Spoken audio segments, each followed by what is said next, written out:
So going back away from the architectural, commercial side of stuff, I started kind of from a personal work. I started looking at architecture as well, but this was a project that I did with a different collective that I was in at the time, called Human Endeavour.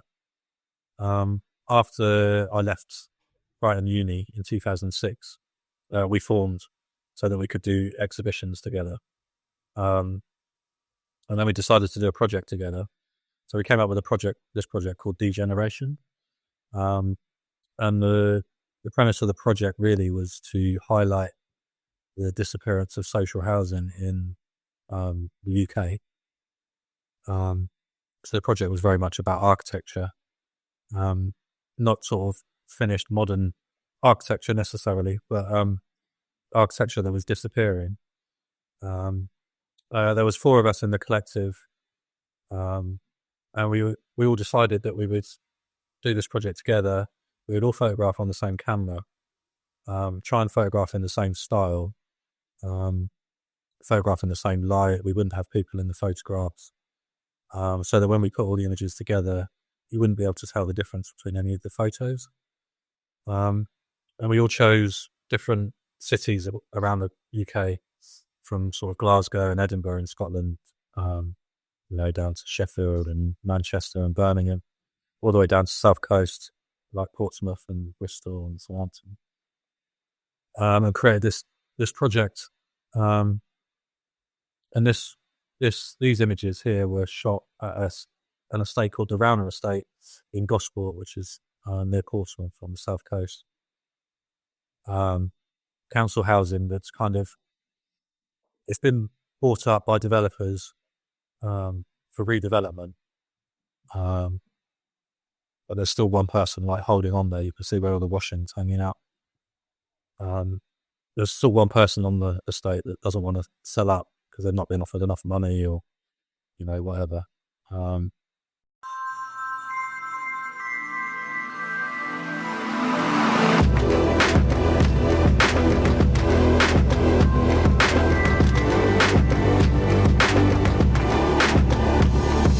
Welcome to the show, Richard. Thank you. Thanks for having me. I'm so glad to have you. I met you and one of your what would you call a partner? Would it be a partner? What in the collective would you call each other? Partners or members or colleague or friend, maybe a colleague? Yeah.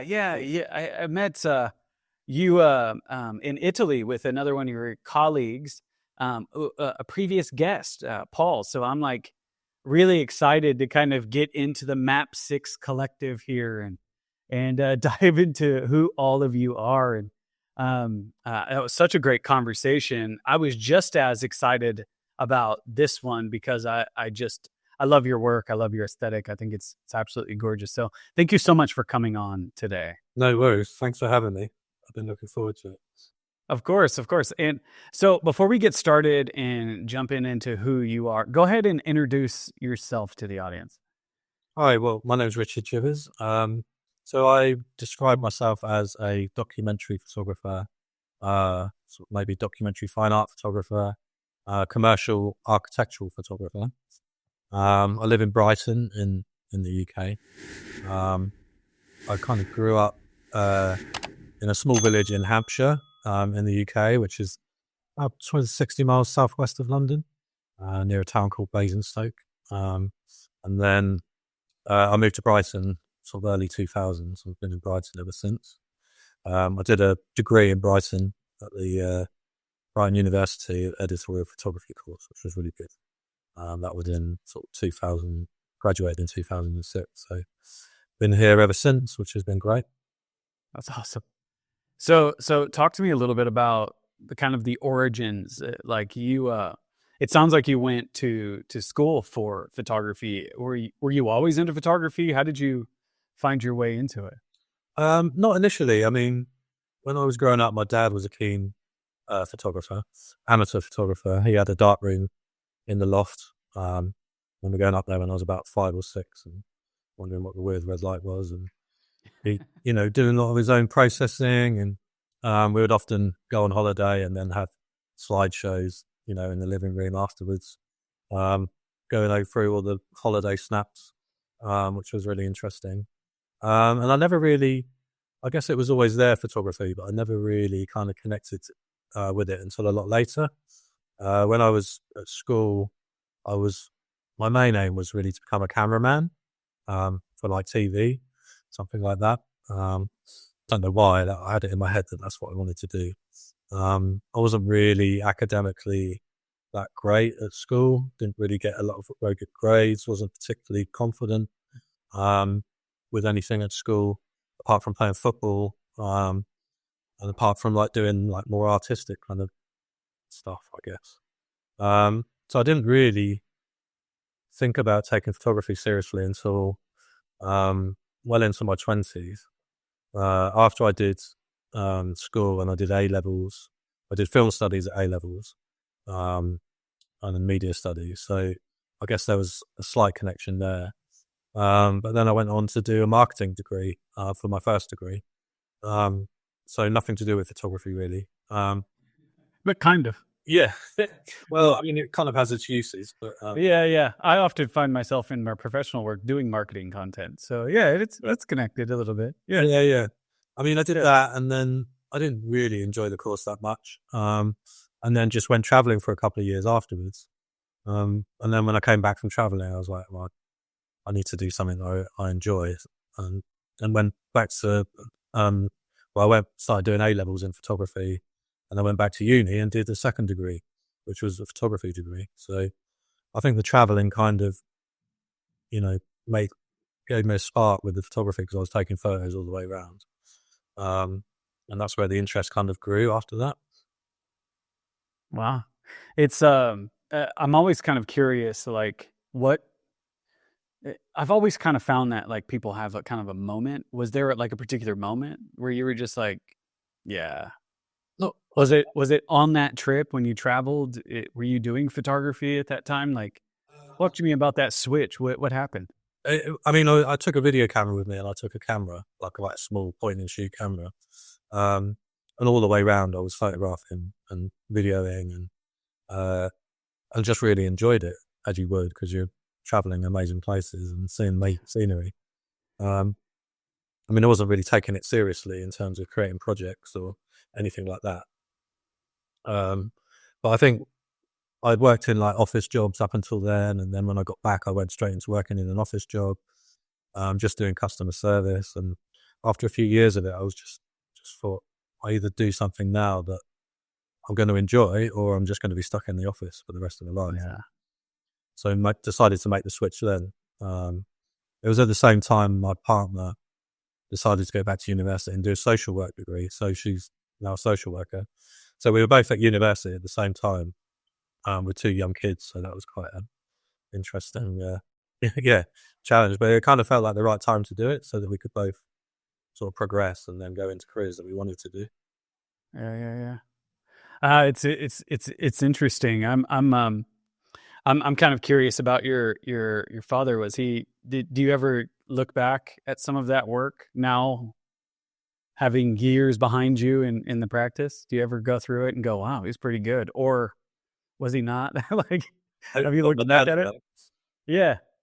Yeah, no, my dad's photography was good. I mean, he wasn't, he liked photographing nature. He did a lot of snaps of us as kids. And, but yeah, it was really good. I do look back at it. I mean, he's not with us anymore. He passed away a few years ago, but he's just got an office still full of boxes and boxes of slides that we're trying to sort through and go through and, work out what to do with them, So I did a project on gas holders, and he used to work on gas holders. So it's kind of slightly, inspired by him. And I found a few boxes of slides that he had taken of gas holders, which was quite interesting. So yeah, we do, I do look back at it, and I definitely kind of got my love of photography and my skill of photography from him, I think, I think it's interesting. It's like really early on, you you had kind of that influence. You didn't really kind of associate the influence, but until a little bit later, you kind of made that connection. And so I thought that was interesting. And it's like when you get older and you have a lot more years behind you as you start to kind of photograph and you start looking back at some of those early influences. And I'm always curious what we discover, Yeah. And especially my father wasn't good at photography, but like I wouldn't say he wasn't good, but he wasn't like a professional. But I often look back, he had a passion for it. He just didn't have the craft behind it.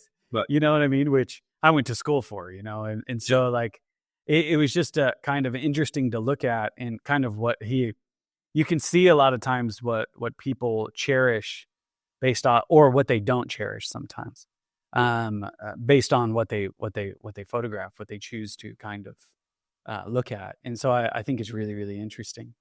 And so talk to me a little bit about your influences. Like when you were in school, did you find like fine art photography? How did you evolve as a photographer? How did you keep going? I think my influences of other photographers came once I started the green more. There were, I just used to spend hours in the library looking through different photo books. And I think before that, most of my influences probably came through film. I used to, I did film A-levels, so I used to watch them here. I used to love like the cinematography and film and the TV. You have a few cinematic photographs that I've seen that I really like. Look, film has a big influence on everything's quite photograph. I see it. But yeah, I mean, I could name like loads of photographers. When I was at uni, there was some of the tutors were like, proper photographers like Mark Power from Magnum. He was one of our tutors. A guy called Xavier Ribas, who's a Spanish photographer. And another guy called Jim Cook, who did a lot of industrial sort of 10-8 photography, and he was really a nice guy. So there was 3 really good photographers at uni. And then other photographers like John Davies. I love John Davies' work. He's probably like one of the biggest influences, I would say. And Jem Southern used to sit in the library looking at their books for hours, just studying that. And then other photographers like the Dusseldorf kind of group of photographers like Thomas Struth and, the Beschers and people like that, I guess. Yeah. Are definitely an influence. But there's loads of photographers that I sort of see every day that are just, or just even individual images, Yeah. What is it that like draws you to those names you listed? What was it about it? Was the subject matter? Was it the way your practice? What is it that you're like, yeah, I like that? I think it's, different photographers to different things, I think, but I guess John Davies and Jem Southern both photograph in the UK. And I decided when I left uni that most of my work would just be in the UK. So I think there's plenty of, subject matter here.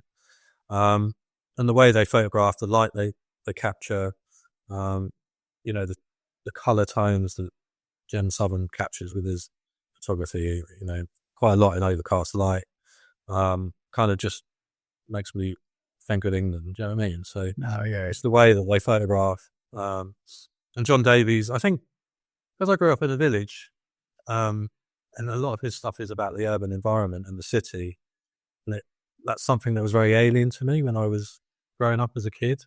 So it's something that I find really interesting now, to try and work out what's going on in the city, or try and order the world in a way that kind of makes sense, which I think is quite difficult in the city because there's so much stuff going on there. There's a lot of noise, a lot of chaos. But I think what he does is he manages to do that really well. So I think that's probably the main influences. I think it's, I think when we start looking at your work, you're going to kind of start seeing some of those influences pop through, but at the exact same time, you have a very unique kind of voice yourself. So how did you, after uni, talk to me about how Because it's very difficult to continue to photograph after school unless you find a job or do whatever. How do you keep yourself going, and what did you find yourself doing? And talk to me about that progression and that evolution a little bit. Yeah, it is difficult. I mean, I went to university with the sole purpose of coming out the other side and being able to be a photographer and earn money from photography. But the course I was on was called editorial photography, but it was more fine art photography, I would say.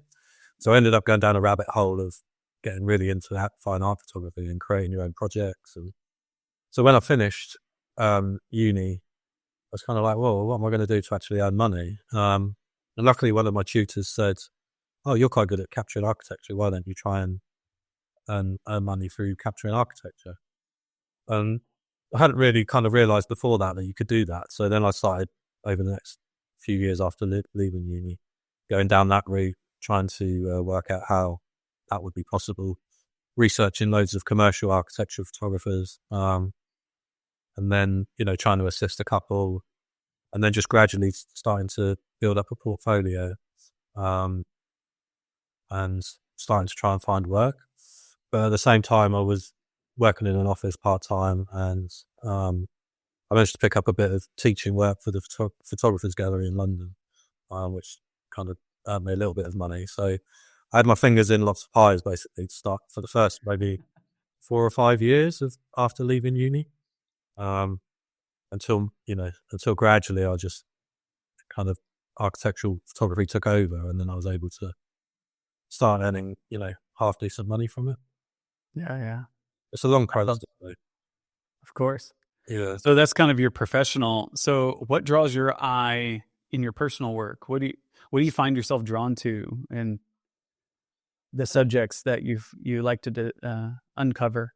Yeah, I mean, the personal work's always been there ever since uni. I think because of the way the course was, it kind of straight away as I left, I was still making the personal projects, and I was trying to get Arts Council funding and trying to make a little bit of a living from that as well. But that was really difficult. But so that's always been there. I guess a lot of the work that I do is architecturally based, or industrial landscapes. I think it's kind of complete, like I said earlier, the complete opposite to where I grew up, and I just find those kind of places really interesting because of that. But often I'll just go out, photograph, discover places, and then a project idea will come from just doing that. I think that's interesting. It's like, do you think when you are not from a kind of an environment, let's say you come from a rural, small village and you go to a big city, do you think you notice more? Do you think it's just like you're able to kind of, because a lot of times when you're, I hear this from people all the time. They live in the same city forever, and I'm like, I go to the city for the first time, and I'm like, hey, have you seen that? Have you seen that? And you're like, no, I didn't even know that was here. It's almost, it becomes invisible because it's so familiar. Yeah. Do you think that like in a lot of ways, you're coming into this foreign environment and you're just able to see more? And do you think that's what you're doing, is kind of uncovering those little details and stuff that it's just almost alien to you? I think there's definitely some truth in that. Yeah. I mean, it's definitely, if you go to somewhere new, then it's a lot easier just to start taking photographs. Yeah. Because you're in a different environment. Everything looks different. Like, wow, look at that. That's amazing. Snap, snap, snap, taking loads of photos. Whereas if I go back to like a village environment now, that does seem quite familiar. And I struggle to photograph so much in those kind of environments.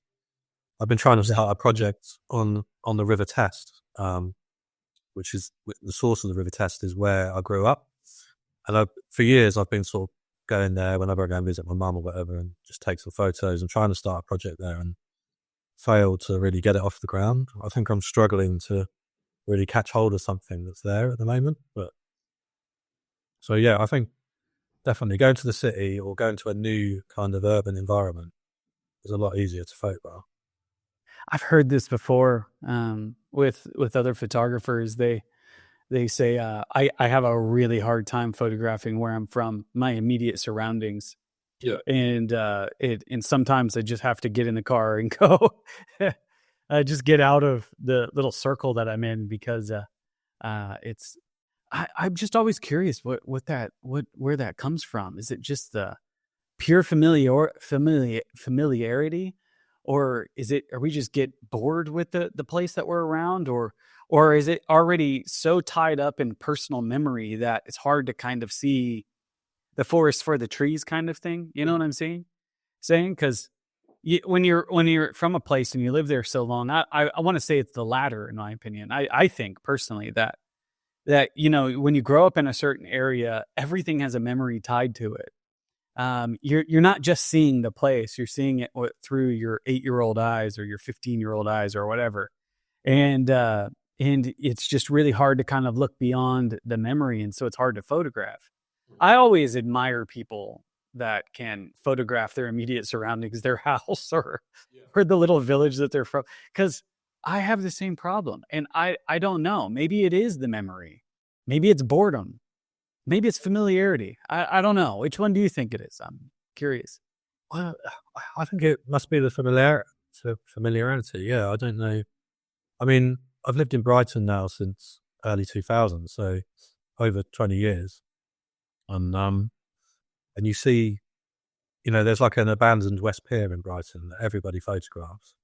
So it becomes a cliche. So if you're from Brighton and you want to do like a serious project on Brighton, you're not going to go and photograph the West Pier because everyone photographs it. Do you see what I mean? But then they invite sometimes not one there. Yeah. There's like other photographers in from, abroad.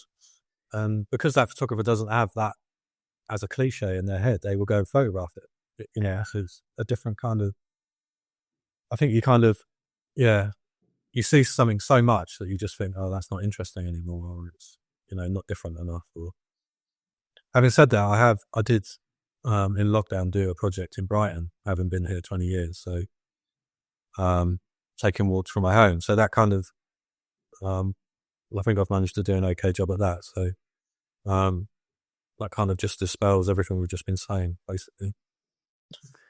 I'm kind of curious, a little bit about the evolution of your work and your personal work. You can even you keep referencing your professional work too, because it seems like they're kind of moving hand in hand together.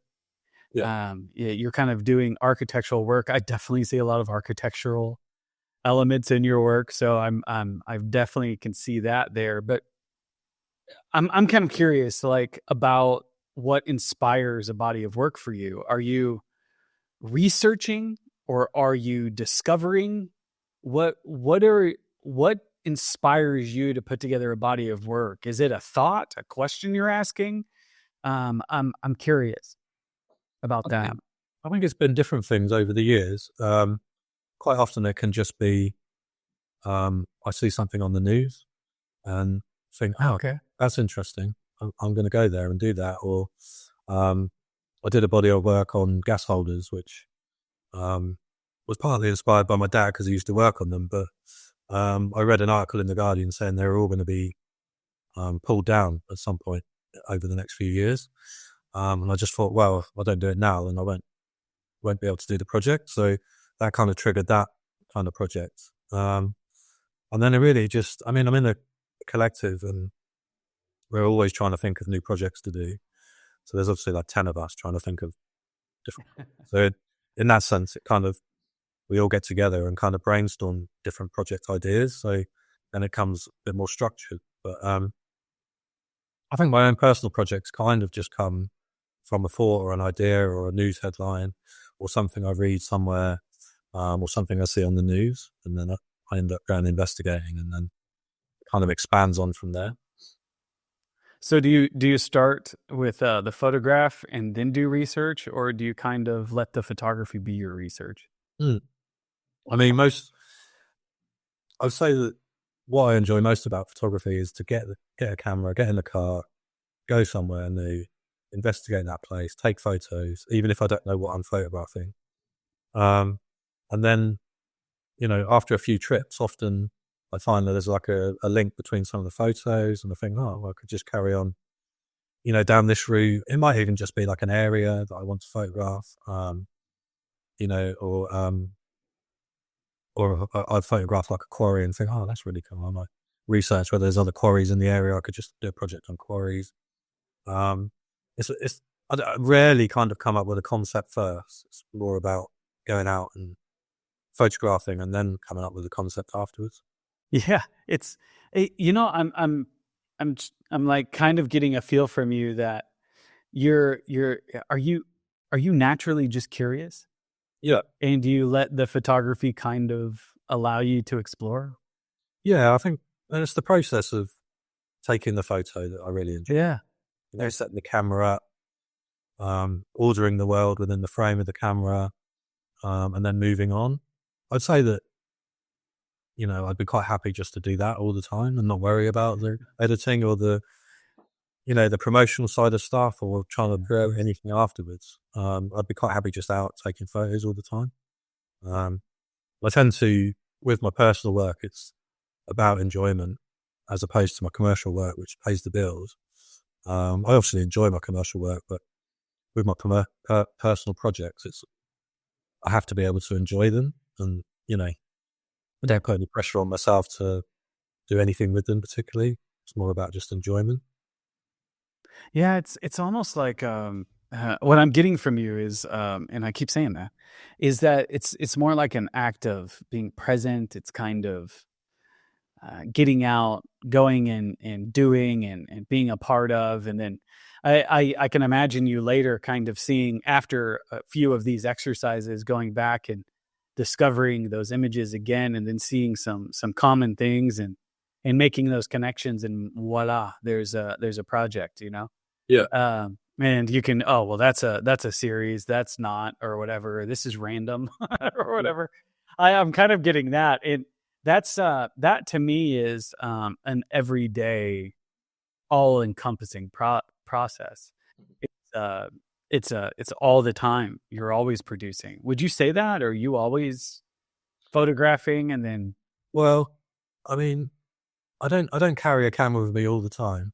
Because in the past I've been, I used a large format camera a lot. So Yeah.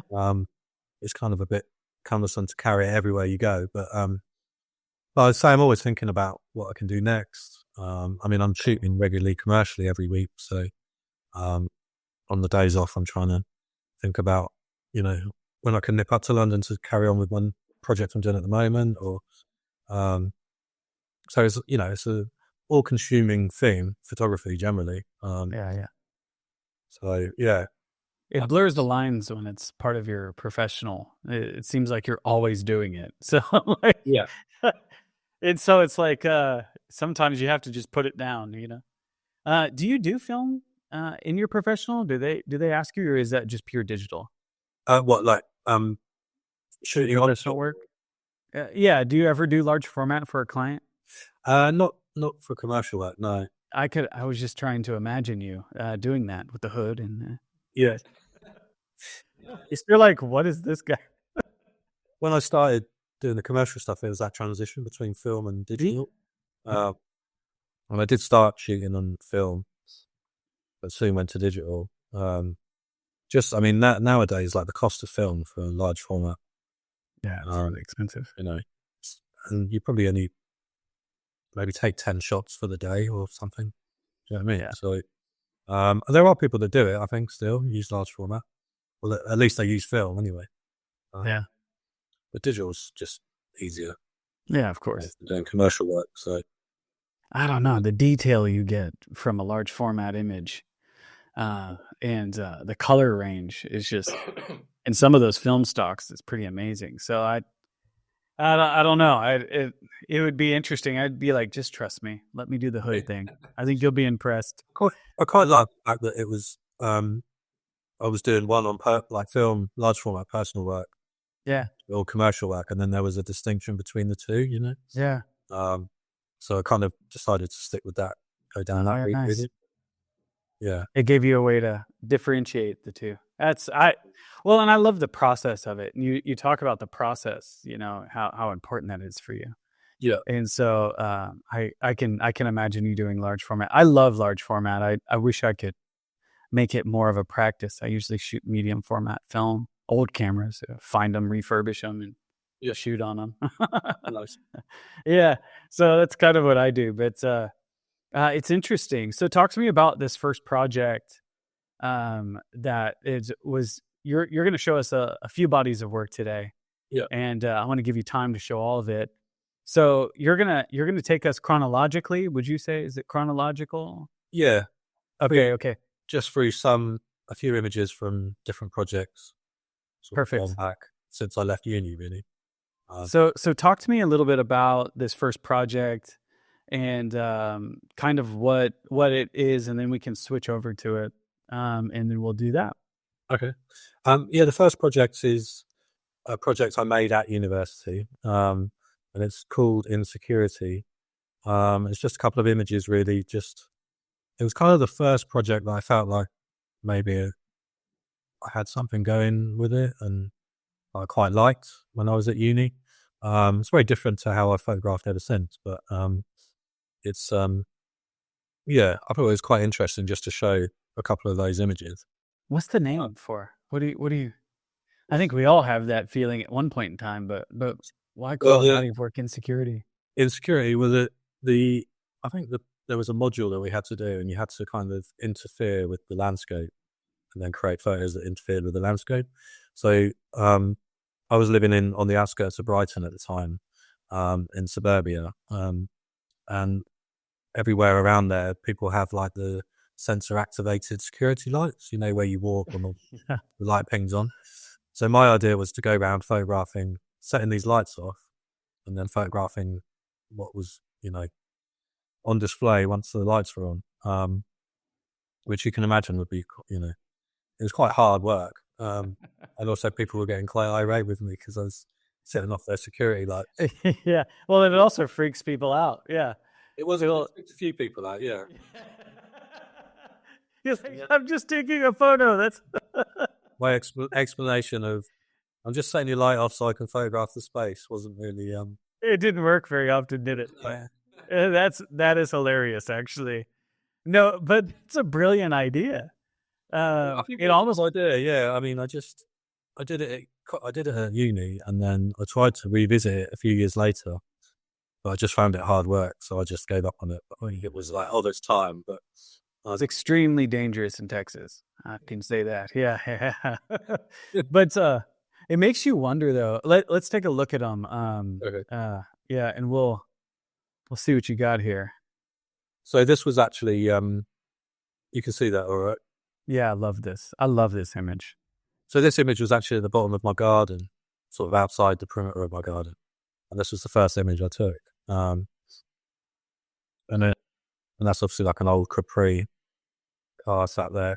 So I mean, it was quite difficult because the lights would only stay on for a certain amount of time. I had a leading format camera on a tripod, and there's quite long exposure. So every time the light would pop on, I'd have to quickly take the photo before the light popped off. Hope that I got it. But it was quite good fun, sort of discovering it.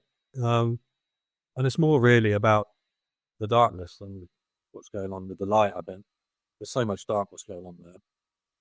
Do you think this question immediately came up to me? Do you think people with those security lights, those lights are there to reveal or to protect that area? What do you think? I guess those have you thought about that at all? Go ahead.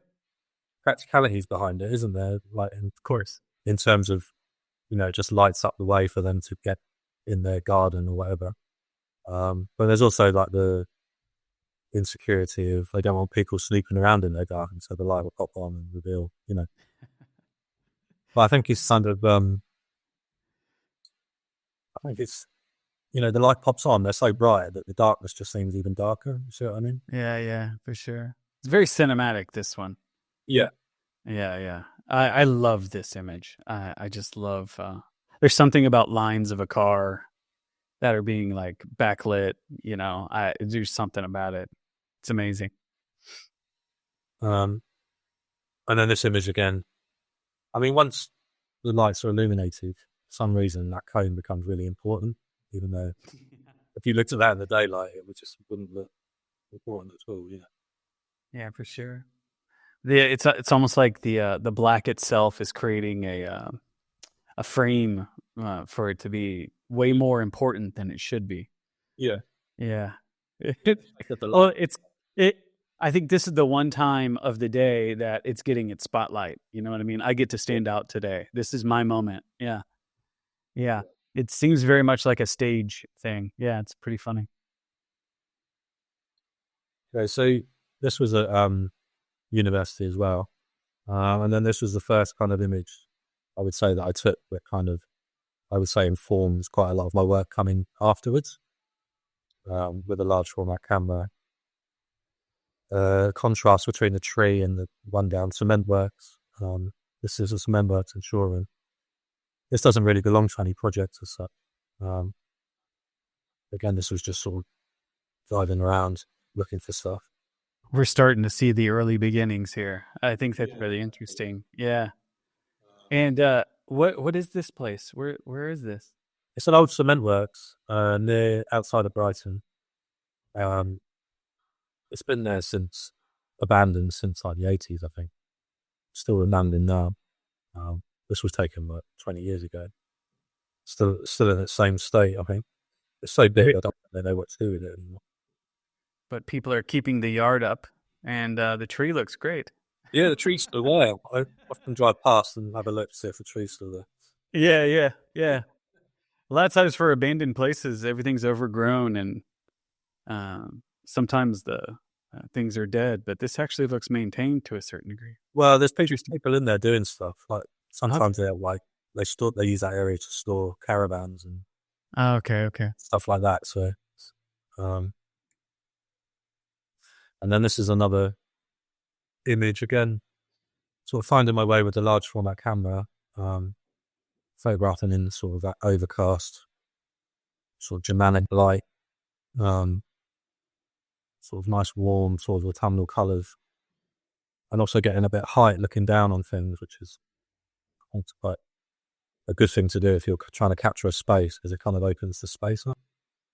Yeah, the details too, and all the little nooks and crannies, the little areas. It's pretty interesting. What draws you to kind of industrial places? Why? Well, at the time I was doing a project at uni, and it was about trying to find these small industrial spaces around Sussex. Sussex is the county that Brighton's in. Sussex is quite a green county generally, but it does have these small pockets of industry that you can find. So I was kind of intrigued by just trying to find these small pockets of industry. And that led on to doing a project called Textures of Time, which is what this photo comes from. And again, so this is in Sussex, about 20 miles out of Brighton.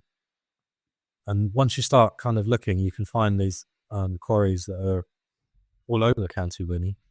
And again, I was drawn to it because of the colour.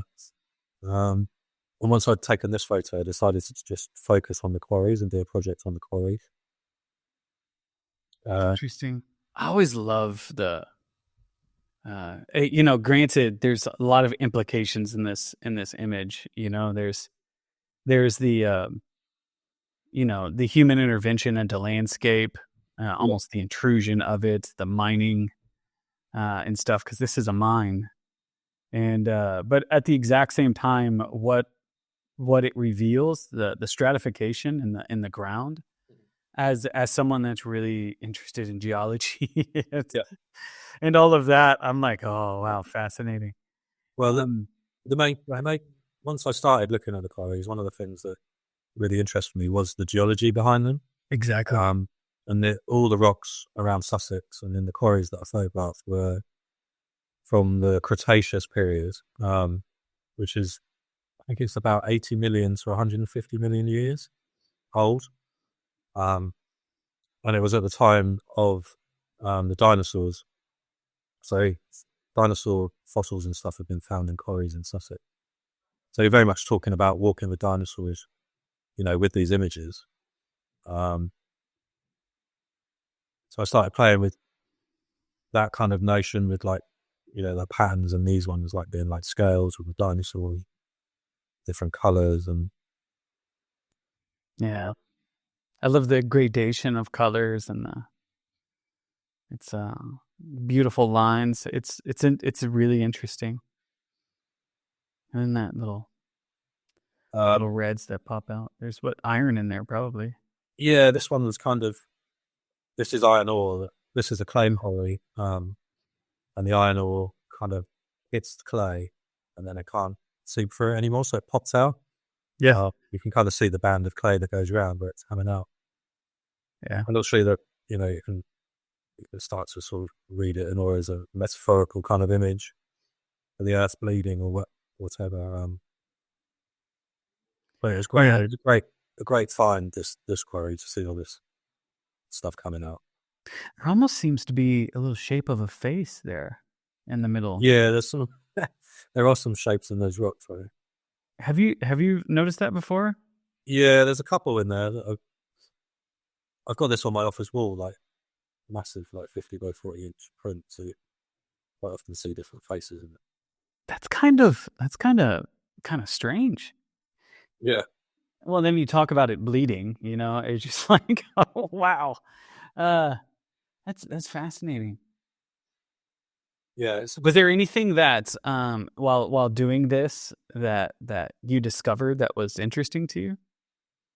I think just the whole, like you say, the geology behind the site. I mean, at first when I was doing the quarries, I was just trying to jump over the fence and run in and photograph them, and then get out before anyone saw me. Like the first quarry that I showed you was an abandoned one, so that was fine. Then a couple of the other ones I got caught being in the quarry and got chucked out. So with this one, I actually went to approach the company, and they were like, "Oh, yeah, come in and take photos." So I had the guy showing me around, and he was showing me where the fault lines were in the quarry. Oh wow! He just explained everything about it. Yeah.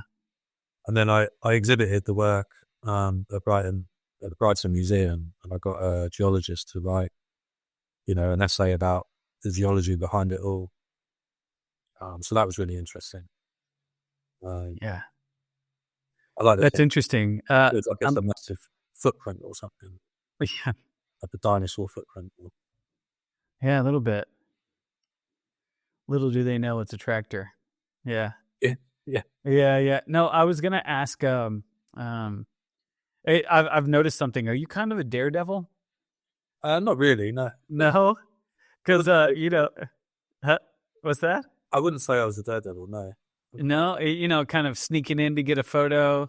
Well, letting off security lights. I'm up for getting what I need. Do you know what I mean? In time to Yeah. jumping over a few fences isn't too bad, but yeah. Oh, that's awesome. That's awesome. You have to try and get the shot, don't you? Well, your dedication is quite apparent here. I'm impressed. You're facing down dinosaurs, and I'm just kidding. It was probably easier just to go and ask though. Yeah, probably. Yeah, but who's got time for that? I know. Come on. Yeah, come on now. Yeah, it's really. Do you still have kind of that fascination with geology? Is it still something that intrigues you? Yeah, I mean, I wanted to do I did start to do a project about other quarries around the country. Yeah. And I got a little bit of funding from the Geologists Association. Oh, wow. At one point. But it's not really materialised as I wanted to. But it's kind of on the back burner still. It's something that I might go and do. Why do you say it hasn't materialised? What do you mean? Well, because I've gone off on other tangents and started doing work on other things, and then not had time to kind of make it happen. That makes sense. But the way I kind of view my work is that it's something that I can just pick up on again at some point if I feel like it. I find that particular subject matter, as far as like mines and queries and stuff like that, it can be a hot subject. It's if you're looking at it from just a pure geology perspective, you've got that pure scientific viewpoint, but there's a lot of people that are emotionally charged about the whole mining industry and Yeah. and all of that stuff. It's pretty interesting.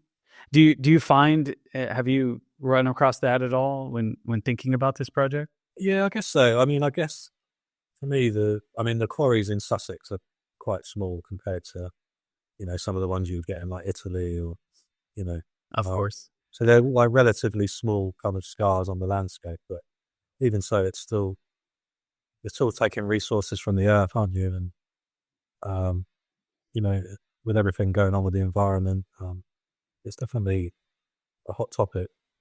I did do, as part of the MAP6 Collective that I'm in, we did go to Wales and I photographed some of the slate mines or the quarries around there more recently. That was really interesting. They'd actually been given UNESCO, heritage status because they're so unbelievable. When you get there, they're so vast, and you don't see a landscape like it anywhere else because it's just so dark, and nothing really grows on the slate quarries anymore. So it can't. Yeah, that's that's fascinating. They're this massive scar, but they've been given a World Heritage, status. Wow. I bet it's pretty. You've got me intrigued now. Yeah. What do they mine for in Sussex? What's there? Is it iron ore? Like sandstone, so like sand and clay was the other one. So they're doing concrete. Yeah. Interesting. Wow. That's interesting. That's really, really interesting. So how did you progress here? So I think at the same time I was doing another project, and this is called Greenham Common. And this is, Greenham Common used to be Army Air Force Base, and it's situated about 5 miles from where I grew up. And in the 80s, it became really famous because the US decided to store nuclear weapons at the site. It used to be a common, and then it got overtaken by the army. So they decided to store nuclear weapons at the site. And it became more famous because a group of women decided to march from Wales to Greenham Common, which is quite far, maybe like 60 odd miles, maybe further, to protest about the storage of the nuclear weapons on the site. And throughout all the 80s and into the 90s, there was a constant presence of women in women's peace camps all dotted around the outside of the Greenham Common, just constantly protesting and trying to get these nuclear weapons taken away. So after, I think it was like mid-90s, finally the base shut and they returned the lands into common land so people could go and use it again. So I decided to go and photograph what I could of the area. Some years after it was used as an army base, but as nature was starting to kind of reclaim it. So this was the old runway. This would have been a runway at one point. Now it's kind of started to get overgrown. These were the old missile bunkers, which are still there. You can't really get too close to them. And I was really kind of interested in the change in topography of the site, really. And this was one I saw on the news where there was a picture of it on the news with, these nice flowers in the foreground and then these kind of sinister bunkers in the background. So again, it's kind of going back to like the contrast. Kind of reminds me of the Star Wars base camps, Well, they were actually filmed there, so... Is that what those are? Yeah. No! In the latest... Nailed it. Latest film. They did. They used... Yeah. Wow, that's interesting. Why don't you have access to them? Well, there's still... I think the missile silos are owned by a company. Not the military and everything. And it's just really hard to get access to them because whoever owns them won't let you in. And there's just about 5 separate fences to get through to try and get anywhere near them. I did jump a couple of the fences and got a bit closer, and then I was going to ask. I was scared, and then there were so many of the fences. You're like, wow, another layer. Yeah. But I mean, Wow.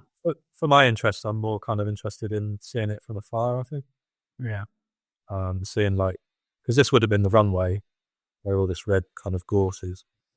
So, I mean, I went there and photographed it through different seasons and just, to see how it was changing.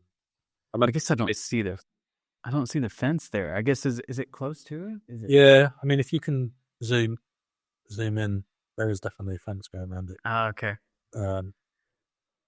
When I was a kid, sort of in the 80s, I remember just driving past and seeing, the women in their peace camps and wondering why all these women would be there and why they would live like that, Couldn't get my head around it when I was, younger. This is like a found photo I just found online. I just put this in just to show some context. The women protesting. And at one point there was like 30,000 women turned up and held hands all the way around the base just to protest it was quite a significant kind of thing. They would send the police in, bulldoze their camps, chuck them off, and then they would have to go back again, set them up again. It's quite an interesting place, really. Were they? I'm not actually familiar with it, actually. So, like, were they successful at all? Well, I mean, I think they were successful in highlighting what was going on and just disrupting stuff. They would actually break in, and they managed to get onto the bunkers at some point, dance on the bunkers, and they would stop trucks coming in. And I mean, I don't know how much sway they had on, how long the missiles lasted there or not, But I think there was definitely, I think you'd say it was definitely a success. I do remember a lot of the films and stuff from that time, and there was definitely a real big movement against nuclear in general. Yeah. And so, I think of Jane Fonda and all those people, those. Well, there was that really weird, horrible, that animation where the wind blows. Is it called that? Oh, yeah. You ever watched that? Yeah, I've heard of it, but I probably have. I just don't. It's just that when that title I'm recalling that title. Yeah, it's interesting. Yeah, it's fascinating. I mean, the whole where I lived, where I grew up, you used to go and stand up on the hill, and when you looked down, you used to call it Nuclear Valley because you had Greenham Common, at a place called Aldermaston, which had something to do with building weapons, and another place called Berthoud, all within a few miles of each other. So it was kind of like something that when you were worried about nuclear war, you knew that we would probably be getting a missile first. Do you know what I mean? Yeah. That was something we had to deal with in United States. Like I lived in a town in Texas, which is Fort Worth, which is home to Lockheed Martin. And so we were like, yeah, we're getting nuked first. Yeah. We're going to be one of the first ones. Yeah, absolutely. And so we were like, yeah. It was a real thing, wasn't it? And I mean, I wasn't that young, so I didn't really appreciate it, but it was definitely a real worry, wasn't it? I don't think people were I haven't heard that kind of conversation or consideration in years. I think people are more scared of climate change than they are of nuclear weapons for some weird reason. Yeah. And that was the big bad wolf back then was the nuclear holocaust of some sort, or the downfall of that, So I bet I remember it because I'm an 80s baby and all those movies were from the 70s. I was watching in the 80s, as a kid. So I remember hearing about it, and we even had drills like getting underneath the desk still in the 80s, like that was going to do anything, and I remember, kind of all of that. So it's interesting. I don't even think it's even being considered today. No, maybe we should. It's considered what's going on in Ukraine. It's kind of brought that back a little bit, maybe. The real possibility of something. Yeah, that is fascinating. It's absolutely fascinating. So do you think you were drawn here because of your memory of these I think, of these women in yeah, this? I think because it was so close to where I grew up as well, Yeah. it felt like an interesting project to kind of go and see what was there. And I was back visiting my parents. You know, it was a good excuse to get out of the house and go over there and take photos. And, you know, it was an interesting thing to kind of research and see what was actually happening. Because I'd never been on the common before. So, you know, before it was an army base or whatever. I think that's interesting. I would have gone with you. Yep. I would have probably gotten to the fourth fence and turned back. I don't know that I would have gone to the... Well, I should have had some fence cutters or something. You know. Or we could ask some of those ladies. They got on there. Yeah, they would probably tell us how. Yeah. Yeah. Yeah. I have met people sort of in Brighton where they go, oh yeah, my mum went to that. My mum was really? Yeah. Wow.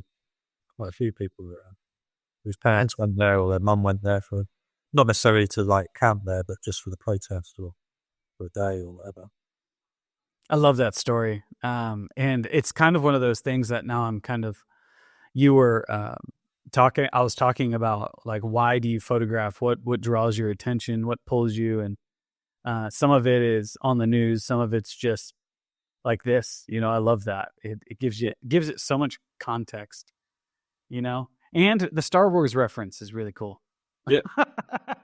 Yeah, there was a guy who, because they were trying to keep it secret, but then there was a guy who was flying his drone over the commons and spotted that the Millennium Falcon was parked up outside one of the bunkers or something. No. Well, yeah. He was able to get a few photos of it, so it kind of, yeah. Oh my, that's it would probably be a shock to me to be up there flying a drone and then like, what is that? You know, like, half a no, minute. I'm like rubbing the camera like, no, is this no? What was in that water? Yeah, no, that's interesting. So now are we moving to a new project, because this looks quite different? Is this more architecture? And I wanted just to touch on my commercial work, as it is like a large part of my practice. So this is a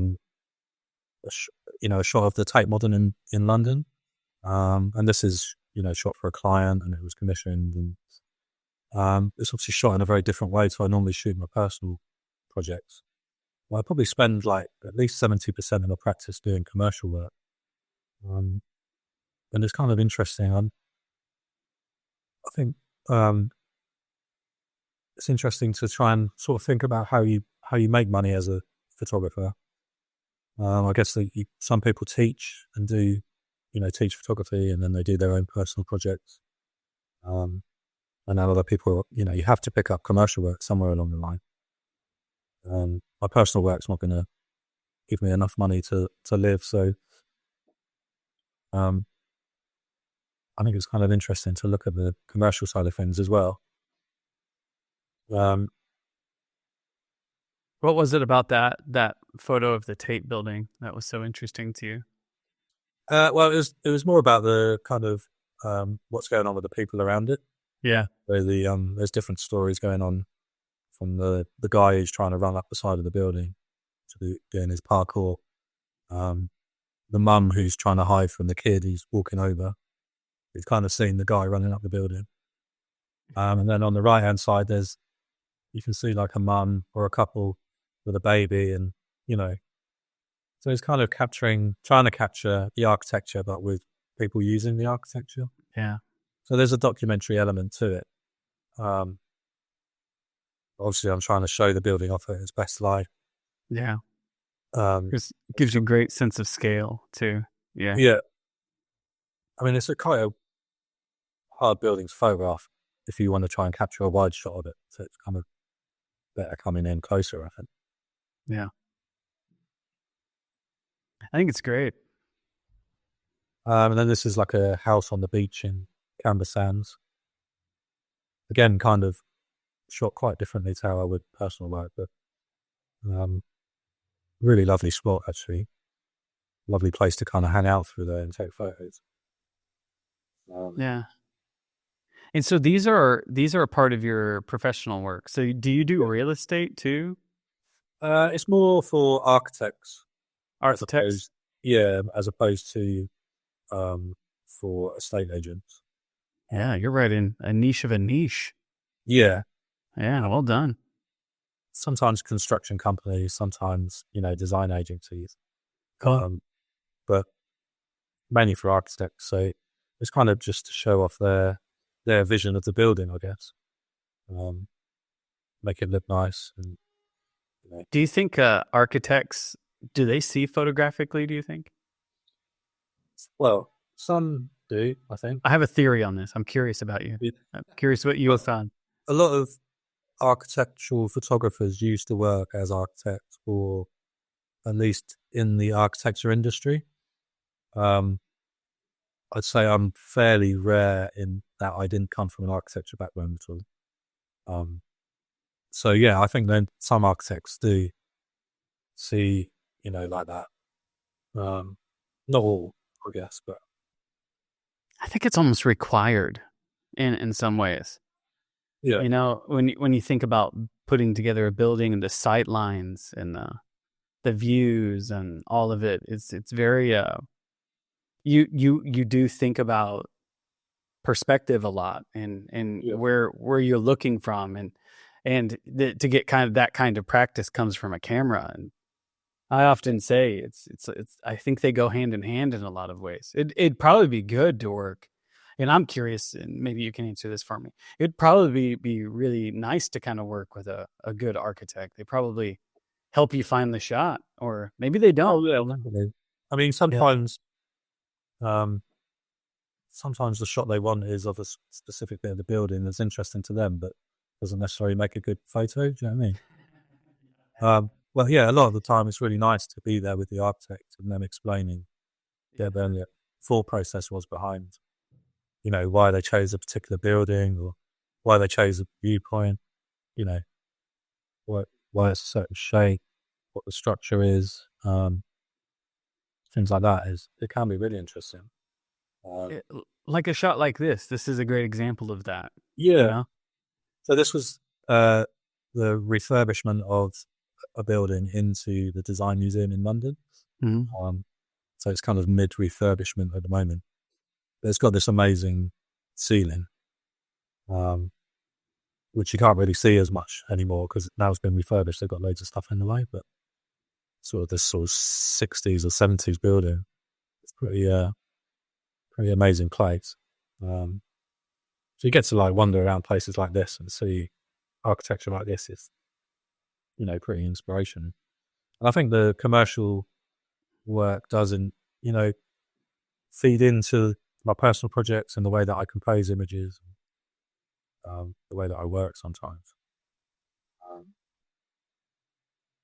That's interesting. When you have views like this, I often have to watch where my feet are going if I'm walking, because I'll just fall down a stair, or something. And so it's just because your eye gets drawn upward, so that's amazing. Yeah, it's a wonderful perspective. It's a great angle too. These are the photos you see on Instagram where people just have those gorgeous photos, You're like, wow, of architecture. Yeah. Yeah. I mean, I think it's quite a good, you said it's niche, but I think it's quite a good niche to get into because yeah, for sure. I think people will always want photographs of architecture. I agree. Most people in the world only experience architecture through the photography. True. If you think about all the famous buildings that are everywhere. So I think it's quite a good, luckily for me, it's what I feel comfortable photographing, but I think it is quite a good niche. Once you get established, it can be a good thing to get into in terms of where, interest. It's I bet it would be a lot of fun to kind of rediscover new places. And do you ever do any old places, or are you working mostly in modern? Sometimes done a few churches. Yeah, they've refurbished the inside, or yeah, there's sometimes you do older. I mean, it's mostly newer or modern stuff, but Wow. yeah, sometimes you get sort of like older stuff, which can be good. Doing this kind of practice, have you kind of like gained an interest in architecture per se, or is it something you've always been interested in? I think I've definitely gained an interest in it. I mean, when we were traveling and when I'd go on holiday, it was always, if I went to Barcelona, then I would always want to go and photograph all the Gaudi stuff, Yeah. Even before I'm in photography seriously, it was always like architecture and architectural spaces that I was kind of, drawn to, I think. So, I mean, working, capturing architecture for, however long, I've learned a lot more about it, and yeah, I'm definitely a lot more interested in it now. Ah, that's amazing. I bet you'd be a good architecture professor. For local, maybe. I don't know. Who knows? Maybe, yeah. Yeah. Not sure about that. I don't know. I mean, I kind of, when I was kind of trying to get the work, it was always because I'm quite sort of, I'm quite introverted, really. I don't really like going out and networking, and I tried to force myself in the early years to go out and network with architects, and it was always such a struggle because I didn't sort of speak the same language as them. So in the end, I gave up and, went down other routes of trying to find work rather than actually going out and networking so much. But yeah, I think it can be done without networking. You don't have to go and hang out with architects all the time. Yeah. That's the one thing about doing contract work. That's that need for networking. Lovely word, networking. So talk to me about how this set of images here, how are we evolving here? So going back away from the architectural commercials side of stuff, I started kind of, from a personal work, I started looking at architecture as well. But this was a project that I did with a different collective that I was in at the time, called Human Endeavour. After I left Brighton Uni in 2006, we formed so that we could do exhibitions together. And then we decided to do a project together. So we came up with this project called Degeneration.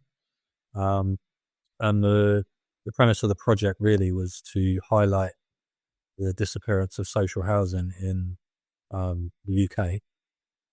So the project was very much about architecture, not sort of finished modern architecture necessarily, but architecture that was disappearing. There was 4 of us in the collective, and we all decided that we would do this project together. We would all photograph on the same camera, try and photograph in the same style, photograph in the same light. We wouldn't have people in the photographs, so that when we put all the images together, you wouldn't be able to tell the difference between any of the photos. And we all chose different cities around the UK, from sort of Glasgow and Edinburgh in Scotland, down to Sheffield and Manchester and Birmingham, all the way down to South Coast, like Portsmouth and Bristol and Southampton, and created this project. And these images here were shot at an estate called the Rowner Estate in Gosport, which is near Portsmouth on the South Coast. Council housing that's kind of, it's been bought up by developers for redevelopment. But there's still one person like holding on there. You can see where all the washing's hanging out. There's still one person on the estate that doesn't want to sell up because they've not been offered enough money or, whatever. Yeah, so that's that kind of image. Is that hard to do? To kind of work within such a narrow. Was that hard to do? Not really. No, I think it's. I mean, there were so many places to go and visit. It was quite an easy thing to do, really. Because everybody has their own kind of style in what they do. Yeah. So to kind of have everyone match an aesthetic, do you think you were successful? I think generally we were. I mean,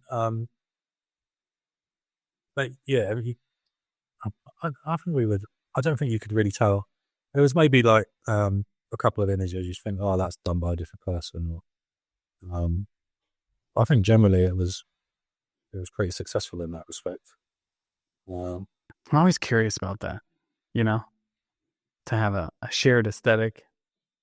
I don't think it'd be hard, but an interesting thing to do, really. Yeah. Not worry about, when we showed the images, put the images on the wall in an exhibition, we didn't have our names underneath it. It was just about the whole project. So it wasn't about like the individual photographer or anything.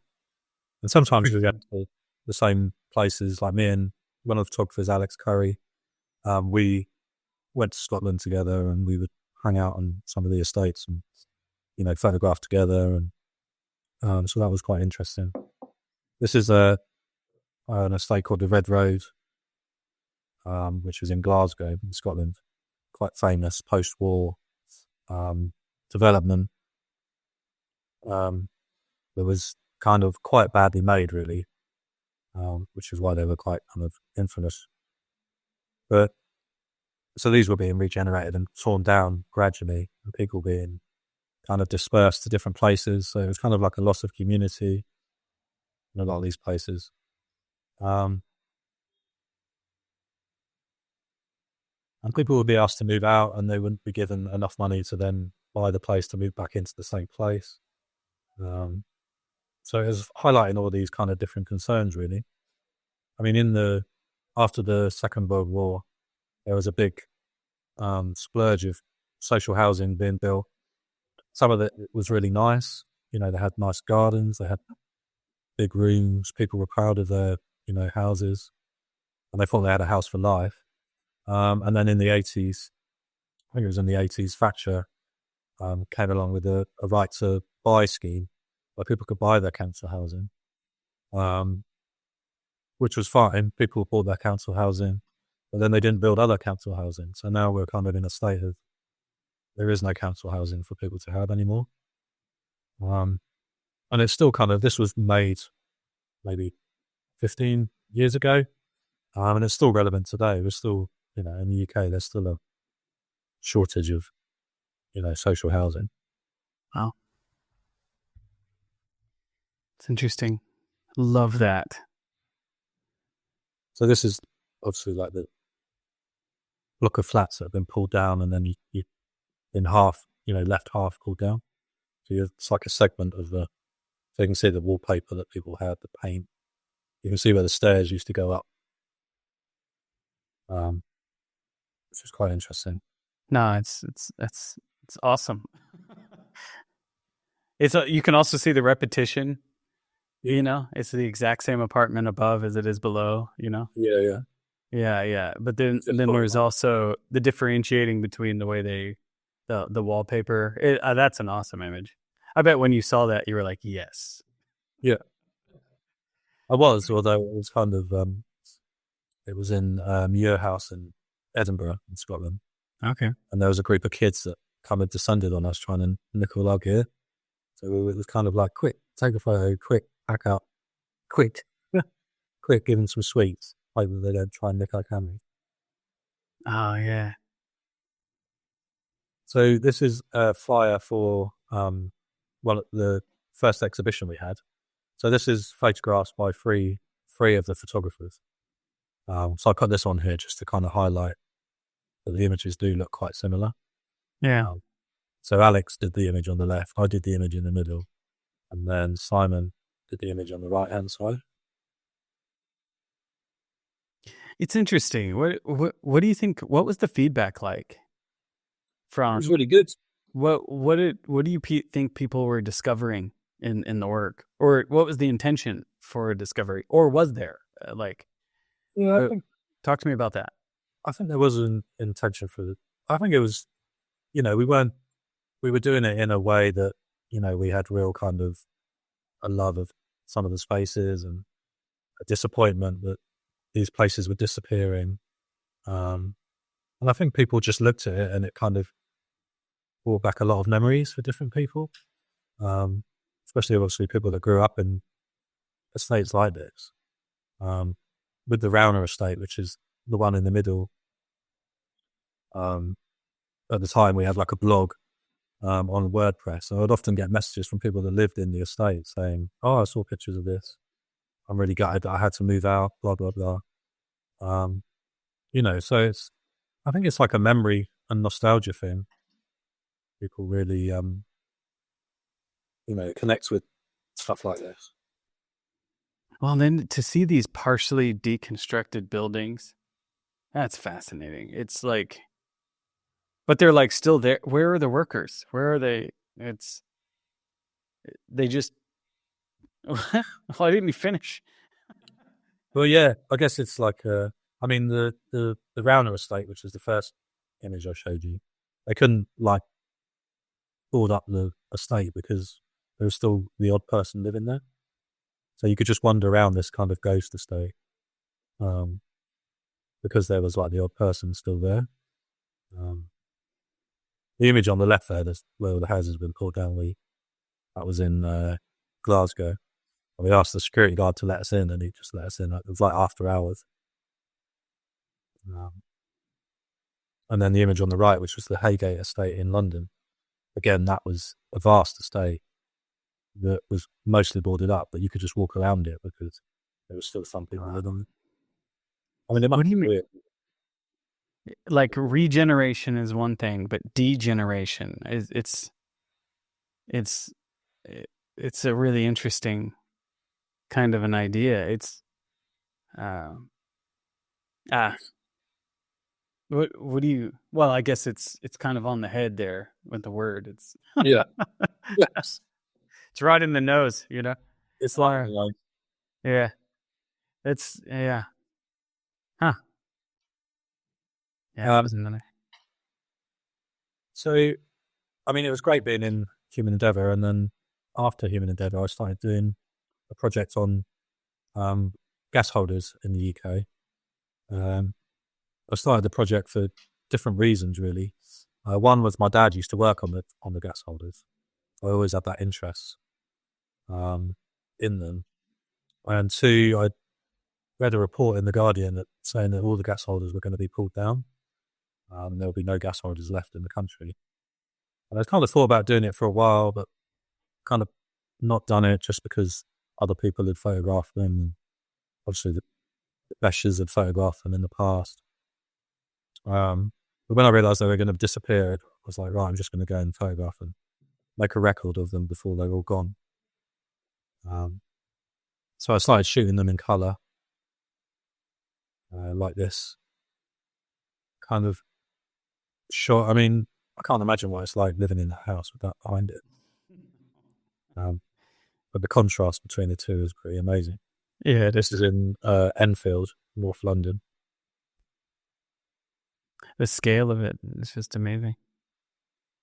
Then this is in Greenwich, in London. Obviously, I was playing with the ramp there that kind of goes up in a spiral, and the gas holder kind of leads up in a spiral. So it's kind of these gas holders are empty. That when they were in use, there'll be a tank that fills with gas and rises up. Yeah. So the kind of lattice steel frame is like a guide for the tank to go up inside. So did they, when they took down the canister itself, why didn't the rest of the building or the rest of the construction? Well, the canister's still there. It's just underground. Gotcha. You can't I guess I don't know how they work. Because I don't know that I've seen anything like this in the United States. Well, there's different. Name what there is. I don't know. You have solid kind of gas canisters. Okay. Or you can have these gas holders where you have these like lattice frames, like this one, or like this one, and there's a gas canister that's in. You'd probably be able to see it if you could see the bottom of that frame, and then it would fill up and gradually rise with the gas. Okay. Obviously, these haven't been in use since like the 90s, so they just stood there empty, part of the landscape, but not being used, since that time. I guess now land is like a premium. They've decided to sell them all off and make some money. Yeah. And I started doing, because each gas holder has a slightly different design, I started doing sort of more detailed shots in black and white to try and kind of, look at the design of them. Each one, I mean, they're all like Victorian. Well, most of them are Victorian, and each one had like a plaque that said the name of the designer on them. And there quite a lot of care and attention was made to, different designs. Wow, you nailed the alignment on that one. Are you really meticulous about lining up your? Well, I was, yeah, exactly center, because I'm noticing it. Yeah, well done. I mean, I didn't get it with all of them because sometimes it's a little off. They're shot with all of them with it right in the center. If you see what I mean. There's something really enjoyable about that. Yeah, I mean that was the whole thing about if you're going to put them in a typology like this, then you want them to be central and lined up, and that wasn't easy. No, I mean it's shooting it all with large format as well, so it takes a bit of time to kind of do that. Move a little bit this way, move a little bit that way, level it out. Yeah. Are you doing this on the sidewalk? Go ahead. What were you saying? Say that again. Were you like doing this in the street or like on a sidewalk, parking lot? Yeah. Yeah, most of them were like on the pavement across the road, or sometimes it was across a park, or mostly on the pavement across the road, really. Because if you get too close to them, you can't get the perspective right. Yeah. I'm imagining you do this. If you're so locked in, you'd be like, "Oh, I'm in the street now. I got to be careful. No cars, right?" Yeah, I mean, I try not to stand in the actual street, but but you got to get your shot though. Exactly. It's impressive. I'm quite taken with how almost perfect you nailed it. Well, I kind of, because the Beshers did like typologies and black and white and in grids, I kind of didn't do a grid for ages. And then when I did do a grid, I was like, oh, they've got to be in a grid. Yeah. They're just, they're different enough to what the Beshers did, I think. So they have to be seen like that to appreciate the different designs, really. Oh, I love it. Yeah, it's hard not to look at. And then gradually towards the end of the project, I became more kind of interested in them actually disappearing, which was quite difficult because it was really hard to find out when they were going to be taken down. Yeah, I've only managed to get to 3, I think, where they've actually been being pulled down. This one was in Hornsey, which is in North London. And I spent 3 days there while they deconstructed it. Each day trying to get exactly the same position with my camera. So this is 3 days? Yeah. Wow. And you still, wow. You were meticulous. I was. No wonder the architects love you. Yeah. I think that being meticulous does come from shooting commercial architecture. Yeah. Well, yeah. Just in your composition and getting those lines right, yeah. I mean, there's slightly, I did use Photoshop on this slightly. You did? Just a little? There was the odd crane coming into shot, or, I didn't quite get it lined up right on one of the days, or, but, it's almost, I think it's almost impossible to do it perfectly. Maybe with a digital camera, it would have been easier. And this is why I was kind of shocked by the 3 days comment. I was like, no way, not this perfect. Yeah. But I'm impressed. I have to nod to you. Yeah, well done. Yeah, that's so cool. I can see your fascination in this. I personally, I'm drawn to shape. I'm drawn to structure. I'm drawn to the human interventions and construction, and this takes my imagination in places. I used to draw things like this, Right. in my notebook. Yeah. So to kind of form that, like that's so cool. It's like just the graphic nature of it is. Yeah, it's very graphic. It's very, very graphic. And you have a video of this, right? I do, yeah. Shall I, well, I did I'll have to re-share. Yeah. I did a exhibition of the work last year at the Gareth Gardner Gallery. And as part of the exhibition, there was a slideshow.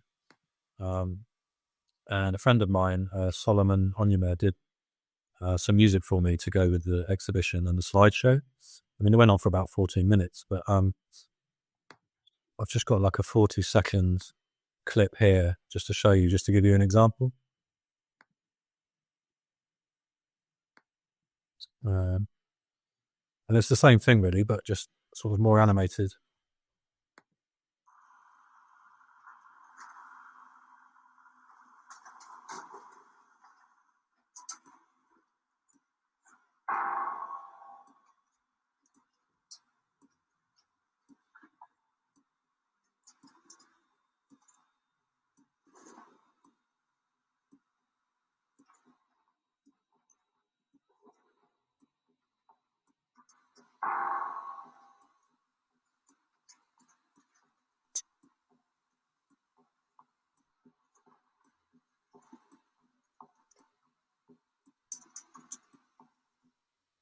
Yeah, so I mean that went on obviously a lot longer, but Of course. and it was mixed with other images and stuff. But the soundtrack was really good. It was really industrial kind of soundtrack to have with it.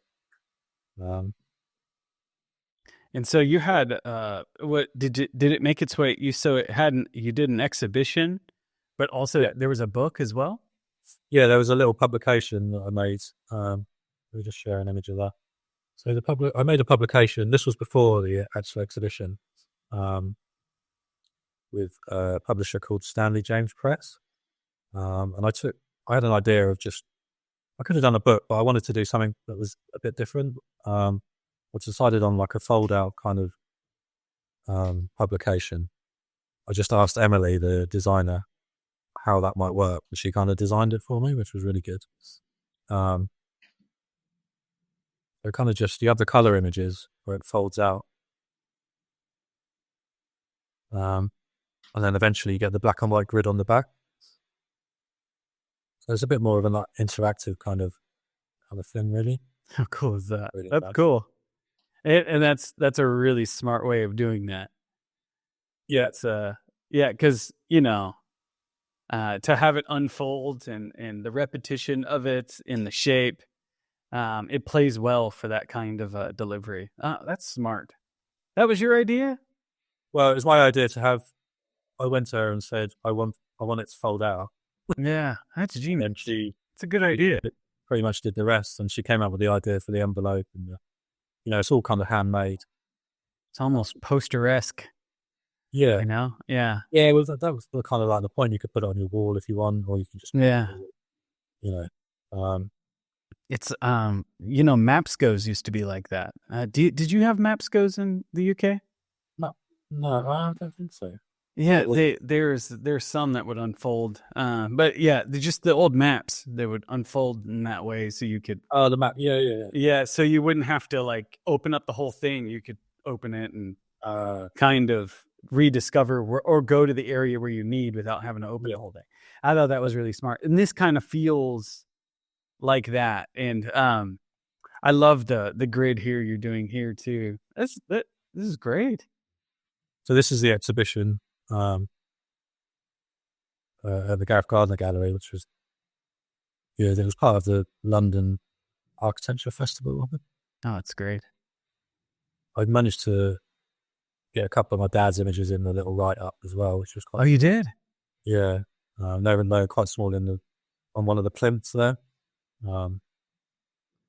You said he had passed already. Did he see this project or no? He saw some of the he didn't see the exhibition. He saw all the photos. Okay. Yeah, he knew I was doing the project. Oh, that's awesome. Yeah. I mean, I've been doing it for really like 8 years now. So. Oh, wow. Do you still photograph them if you see it? Only if there's ones coming down now. Okay. Yeah, I haven't found any. I mean, the reason it took so long is because I would, I did it all over the UK, and yeah, I would wait, and if I had like a commercial job in, say, Sunderland, I would like, oh, I'll go and find a gas holder in Sunderland, so it's kind of a slow process. But I wasn't in any particular hurry. Oh, real smart. Kind of. Most of them have kind of disappeared now as well. So you said a phrase earlier that I really enjoyed. You had a lot of fingers and a lot of different pies. Yeah, it kind of feels like that. You're doing this thing, but you're also doing this thing. You also have this thing kind of going. I love that expression, by the way. I think I'm going to use it. Yeah. So this was this enlarger here was projecting the film onto the base plate. So the film we just watched was being projected down there. So you could just stand around it, which was quite nice. It's quite an industrial looking gallery as well. So it's quite... Yeah. I love that. Okay. So this is sort of a slight departure, I'd say, in terms of style of photography than the other stuff. This is a project called Passing Time Brighton. For quite a few years, I've been trying to work out how to come up with a way of photographing in urban areas and in cities. Really wanted to do a project in the city. And I've been messing around for a few years, sort of trying to find my kind of range with it, really. And then the pandemic kind of hit, and then the streets were empty. And it was just like a perfect time, really, for me to go out and photograph in the way I wanted to photograph. So I was forced to kind of photograph around my local area and in Brighton. But I would just take walks from the house and do different routes each day. And gradually over the year, I built up a body of work. Each walk started at this estate. And I'd often go to the same places again and again and again. I'd often capture the same places again and again. Sometimes I'd capture them in a slightly different viewpoint. Sometimes it would be kind of the same. So there's kind of like little differences. So there's kind of like a run of these that I wanted to show, just to show you because these garages pop up quite a few times. And the work was really kind of about what it's like, how your kind of surroundings can affect you as an individual when you're kind of in them. So I was always trying to capture like one person actually in the space. I preferred it if the person was kind of stood there rather than walking through. So they're actually kind of in the space taking it in. That's the hospital of Brighton. What's that? It was really... Helicopter landing pad, maybe? It is a helicopter landing pad, yeah. Interesting. When they didn't work properly, so they just sat there for ages, right? Massive. It's huge. Yeah. It just seems out of place. So this work is really about... I've really got really tight compositions. It's kind of almost about a feeling of claustrophobic, being claustrophobic, I think. We've kind of become a bit obsessed about where you put a figure in the photo. Yeah. Sort of distance away it should be from the camera, or, what pose they're doing.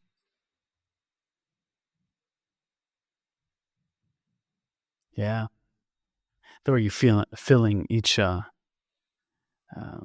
It's like I could see you working the edges of the frame and almost making choices about filling it or not filling it. It's quite good. This image is kind of was one of the first images I took, and it kind of sets the timescale because it's all about like layers of history within the city, but because you've got the you've got the graffiti of the political figures in the foreground. It sets it within the time of Brexit and the pandemic. You've got David Cameron, Theresa May, and Boris Johnson down there. Well, you know, Cameron, whose fault it was that we went into Brexit in the first place. And then obviously Boris Johnson, who was obviously big advocate of Brexit. Theresa May, who I was going to say she was like probably the worst prime minister we had, but Liz Truss came along recently, so we took over that mantle. But so it kind of sets a bit of a timescale for when the photos may have been taken. Yeah, it's interesting. So again, back at the garages, it's almost like I've started another walk. This time the car's gone, and it's snowy. Again, back at the flags. I mean, this is kind of like a truncated version of the actual project's a lot bigger than this. So the repeating of images is more spaced out. Why was that so important for you? Well, the repeating of images? Yeah, going to the same place over and over again. Well, it just felt like, like that's where my head was at the time. I mean, I was going out for walks every day during the pandemic, and it just felt like the whole thing was being repeated all the time. Yeah, I would agree. And also, I wanted just to see the different, the project's called Passing Time, so it's about layers of history within the architecture, which obviously goes back, can go back sort of like 100 years or whatever. But also like the really tiny moments of time that change within, the space of a year rather than, the space of hundreds of years, if you see what I mean. Oh, yeah. So this image is quite a sort of, the guy saw me come in and then turned away from me and just stared at the graffiti. I think he was on one of those phones that you put in your ear, so he was actually chatting to them. Well, it made for quite an interesting image, I think. Yeah. He creates the right contrast point for you. Yeah. Yeah. It's good timing. It's like you knew what to do. I got you. Yeah. He did, yeah. Yeah. So this one's kind of like a rare kind of release from the sort of architecture to something more open and outward looking, if you see what I mean. But you still have that confinement with the gates holding in the car, and it's like it just still can't make it over, You have an eye for lines. Parked in a weird place and you can try and see the sea. And you have a great eye for lines, intersections, and focus points. Like I can see where your eyes go. I can tell you're quite skilled at it. Bravo. Thank you. And then this little mechanics under the arches. I love that.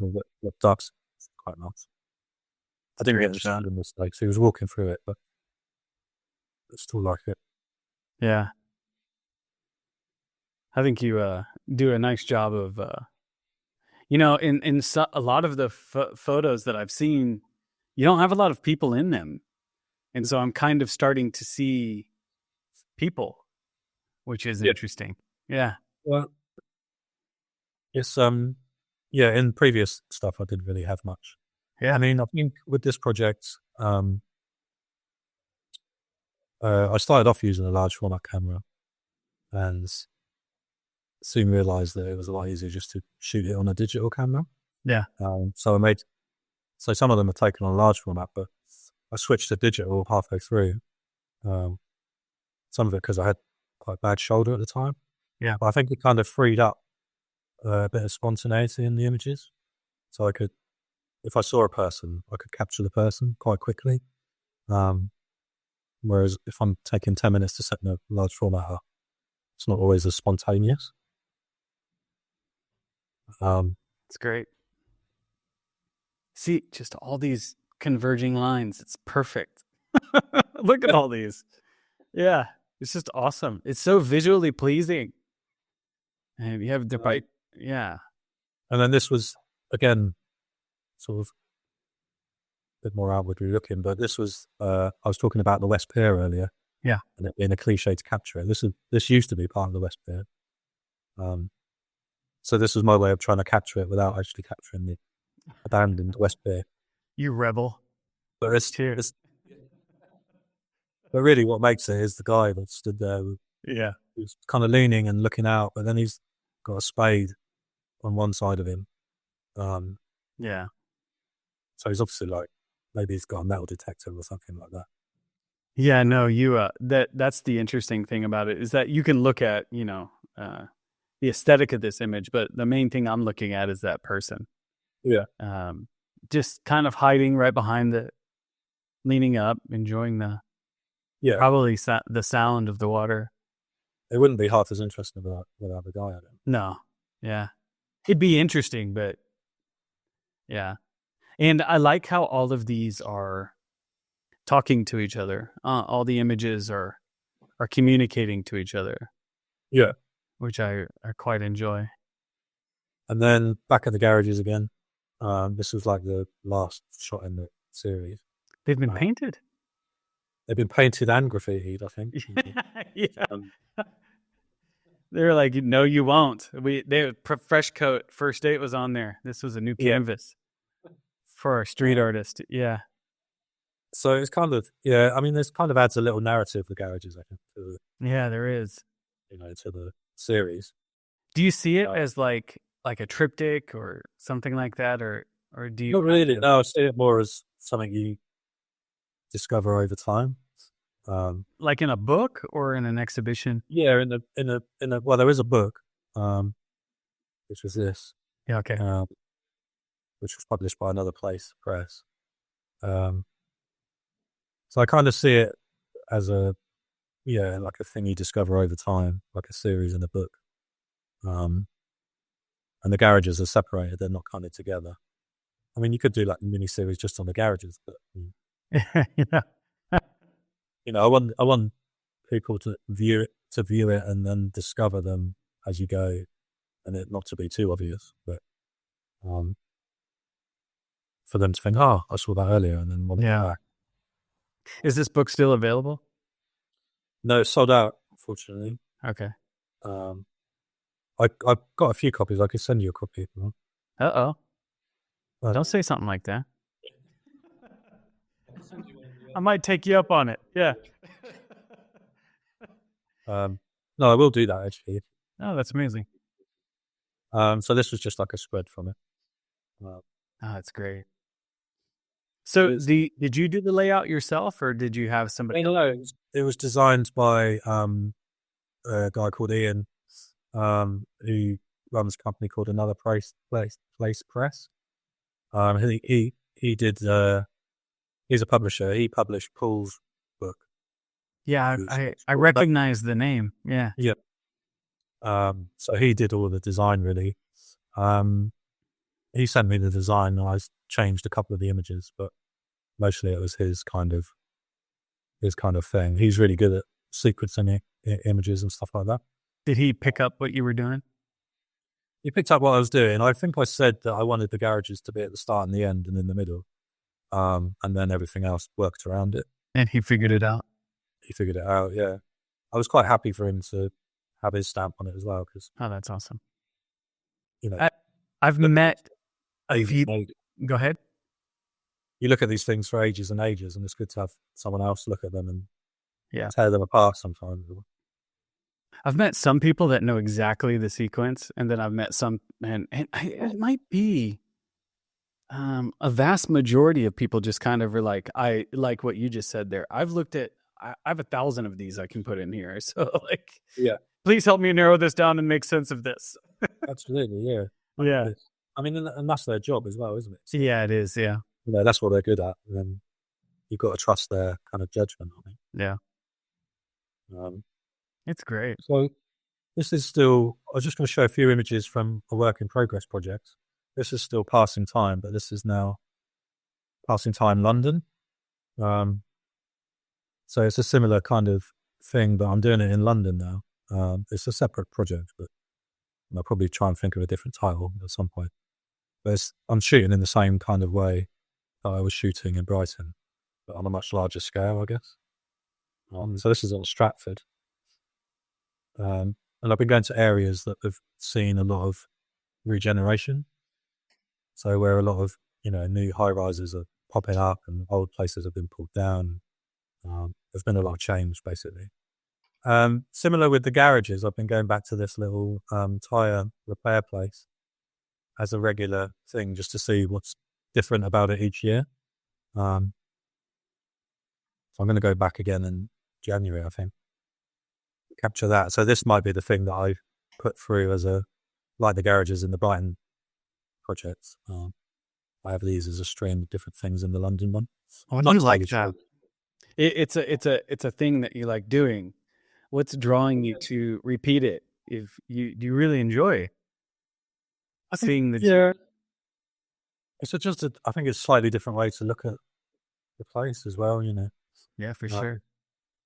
It's I'm noticing that you're going back and you did it on one project and you want to repeat it again, and oftentimes there's a reason for it, and I'm kind of curious. Like you said, you like looking at it as far as another way of looking at it. What do you think is intriguing about it? Do you like coming back and noticing new details? When do you notice them? Is it when you get them back at post and you're like looking at them and going, oh, that's fun? Like, I guess, yeah. I guess I think it's. I don't really know what it is. I think it's just the fascination with how to capture time passing. Yeah. Obviously, photography is all about time, but how do you capture that in the city?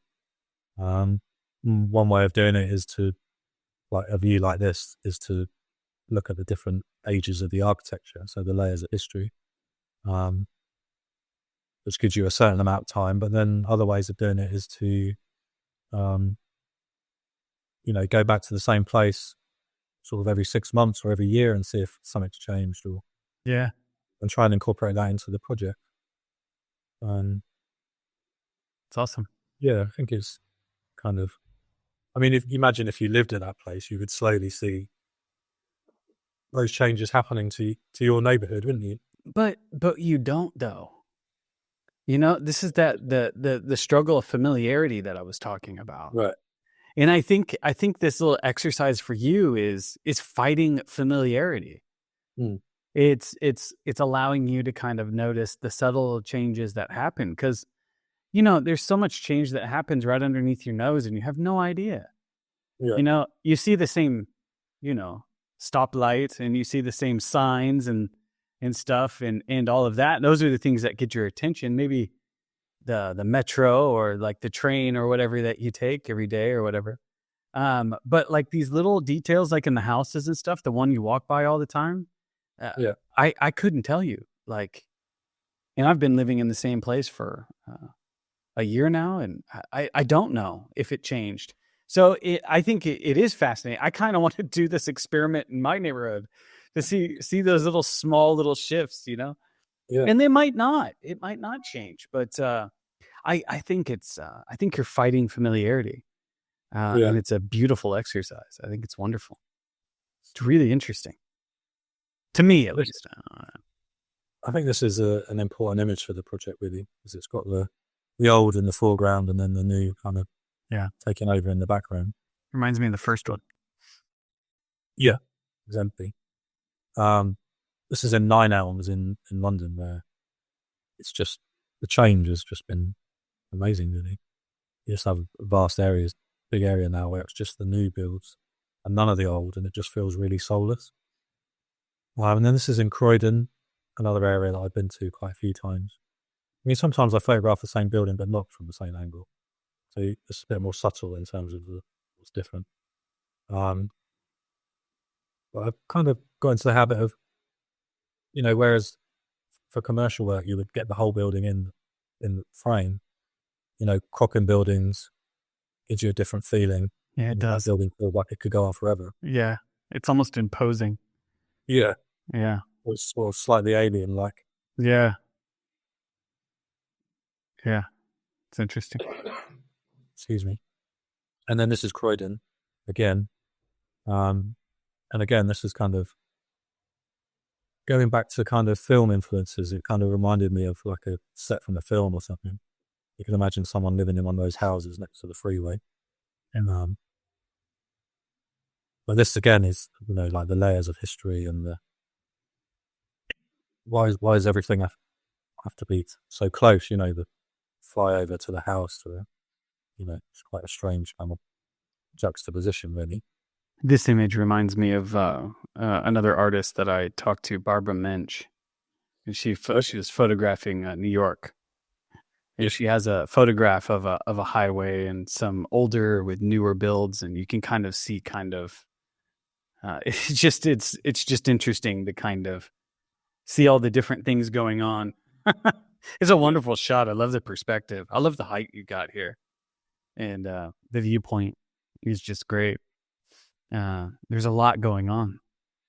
Yeah, Croydon's got a lot of car parks that you can get on top of, which is good. Oh, really? Yeah, a lot of views. That's great. That's really good. Okay, so this is just wanted to touch on. I'm in the latest collective that I'm in is MAP6 Collective, which we spoke about earlier. Yeah, at the beginning. I met you in Italy. Yeah. And it's a collective of 10 photographers, and each year we try and make a project somewhere together, collaborate on a project, and then we try and, exhibit it or create a book from it. And it's just great working in a collective, really, just having people to talk to about photography, show work to. This particular image was taken in Italy at Fabrica. And we've been doing work out there with Steve from Urbanaut, which has been really great, collaborating with somebody else. We've been doing sort of work to his kind of theme, really, which is a really interesting way to work. It's not something we've done before. And we've been collaborating quite a lot together when we were there, actually making work at the same time and together. So it should be an interesting project, and it all kind of comes together. I think it's awesome. Well, and I know I was thinking about that particular project. It was focused on a lot of the industry and around the Treviso area in Italy, the Veneto region. Yeah. You were going to all kinds of different industrial plants and fabrication places, and I thought it was quite cool to kind of look at the region and its work, what people do there. Yeah. And so I thought I'm excited. I'm thinking about, because I got to see a little preview with Paul and what he had seen, and I was thinking about when you guys get done, maybe we have all of you guys on here, and you guys talk through all the different images in that whole project. Maybe do a special edition or something. Yeah. I think that would be fun. Get everybody on. With 10 people trying to talk. Take your turn, right? Maybe 3 or 4 representatives. I don't know. Yeah. No, definitely. I'm sure everyone would be up for that. Yeah. Yeah, I think that would be cool. But I think it's quite interesting to kind of see how you all were working together. It was together but separate, but also together. It was interesting. And so I have so many more questions just about collectives all on their own, but we only have a few more minutes left, so I only have a few more questions for you. So there's one thing that I'm noticing throughout all of the projects, and it's this connection between your kind of exploration of time and your place within it. And am I hitting on something here? Because I'm looking at you're looking at the geology stuff. I thought that was quite interesting. When you were looking at like those minds and being fascinated by the passage of time there, looking at these later projects, there seems to be a common thread, which is time and your kind of thought around that. Is that your big connection? Is that something that is drawing your attention? Yeah, I think that's true. I think it's thinking about the different projects. It's all about how the landscape or the city's been shaped and then reshaped over time. So I think it's definitely there's definitely a link there between all of that stuff. Yeah, there's definitely a fascination with time and how photography can show these things moving on and within the landscape. Yeah. Where do you think that comes from? What got you started on that? Because it seems like it's like a lifetime research that made its way into multiple projects now. I haven't got a clue, to be honest. I think it's just it's something that with the quarry work because I became interested in the geological time. That's where it kind of probably started, fascination of time and then there's just like different films, when you watch a film and it's the timeline's been all messed up or kind of, like a Christopher Nolan film where he messes with time so much. Do you know what I mean? And, Yeah. Things like that. And I think just the thought of trying to capture time with photography and in different ways is kind of quite interesting to me. Or, like Pulp Fiction where the time scales and that just go backwards and forwards in terms of the narrative. And, yeah. It's just kind of fascinating for some reason. Well, it's beautiful work. The gas tanks. I thought that was really interesting. It's like I can kind of see this exploration and the unfolding. I'm quite curious to see where everything goes. And I just have one final question for you. It's the one I ask everybody. If you were to give any advice to anyone out there that wants to be an image maker, what would it be? I also have been reframing this for other people, just in case you don't want to give advice to anybody out there. What would you tell your younger self? What kind of advice would you give? So take one of those questions, and I'll let you finish with that. I guess it would. Well, in terms of doing your personal work, I think you just got to do personal work that you enjoy doing. Yeah, you have to get enjoyment out of it. Don't put too much pressure on yourself. In terms of the commercial stuff, and if you want to make a living from photography, then I think you just have to be determined. You just have quite a singular kind of determined streak in you and just go for it, and if it doesn't feel like it's happening straight away, then have your finger in lots of pies and make it happen somewhere, some way, be driven to do it. I think it will happen at some point. You just got to keep at it. I think is the best advice. It's great. It's good stuff. Be determined. And you said my favorite line there, so I think I'm gonna put that on a T-shirt. Is it nice? Oh, is that? Yeah, exactly. With a little picture. Yeah, yeah, exactly. I think I just found my $1 million business there. All right. So thank you for coming on. It was great having you. This is a great opportunity to share with everyone how they can connect with you.